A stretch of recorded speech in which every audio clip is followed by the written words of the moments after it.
Wow. Sorry, I'm all sweaty, having just finished a few kilometers with my beautiful dogs and a massive session here in my my little temple, which is my gym. Thoughts for the day center around business, because sports is big business. We know that. One of the big challenges for me over the last couple of decades that I've been involved in sports administration, maybe longer, I forget I'm just about 60, is the way that sports is run. Big business is an interesting thing. I mean, in my private capacity, I run businesses, let me put it like that. And if you understand and accept the fact that businesses are driven by money, you have to wonder as to who manages it. We have something in sports, especially in Africa, where we understand the institutions. The institutions have been established by organizations and people in the West, people in more developed countries, people where the access to capital is abundant. And we've set up those structures and said we're running by that. We have board meetings, we have general assemblies, or not. Let me put it like that.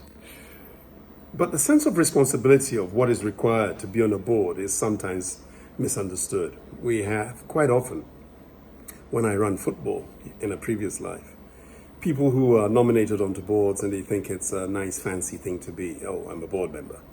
We will give common sense answers to the obvious. But the fact of the matter is there's an onus. There's an onus not only on transparency, on raising money, on how the monies and the funds are then managed, the relationship between the board and the executive. And in the real world, if you set up a company and you're chairman of the board and you've capitalized it to X amount and you've got your own monies going in, you know how the company should be run. It's not a dictate where a board is then put in place to manage your own money that you're putting back in with people who can then overrule you as to how you spend your money. It makes no sense. And where there is no money, as happens in a lot of national sporting institutions, the board then meet to deliberate about what? Nothing. Because there is no money. And quite often the people who are appointed are people who are appointed because that's the key issue. They know somebody, they're friendly with somebody. Ooh, they are good old folk. They have a good name. Whereas they have nothing to contribute, because the basis of where you're going is the need to raise money. How you spend the money, quite often people understand how they need to spend the money, but they're just in an undercapitalized situation that doesn't work. And that board, that group of people, that group of learned people, the good people, if you can call them such, either do not have the capacity to raise money, do not understand the need to come together to formulate policies and measures to raise money or to ensure that the management that is put in place can raise it. And therefore it's the beginning of a conflict. And then the sport never develops. My successes in sports management are understanding that without money you can't run it. Sports is big business. You need to be able to find a source and a way of raising money and then managing it that ensures the growth of the sport in the way that is right. Simply setting up a board for the sake of it makes no sense. Getting the greatest administrator in the world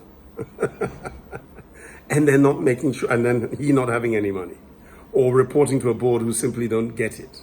They think their job is to nitpick over 1 cent here, £1 here, 1 peso here, 1 kobo here, 1 whatever else may be, and then to be given what we call here full respect because they're big guys, right? No. Here on the continent, it has to change. It really must. There has to be a way in which boards and structures are put in place that will generate funds that can be managed properly. Otherwise, what happens is that they're sitting there waiting for governments to give. And very few governments are going to give to any sport if it's not football.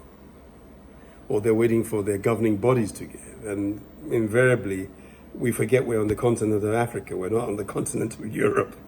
We're not part of a world whereby if they don't give, there are bigger consequences. Everybody knows where Africa is. Everybody wants a tan, right? But nobody wants to invest in Africa, and that's a reality. So guys, let's think about it. Yeah, let's think about it. Let's set up structures that make sense and people that can contribute, understand that sports is big business, and then maybe we'll get somewhere. Sorry, sometimes I've just got to laugh at these things.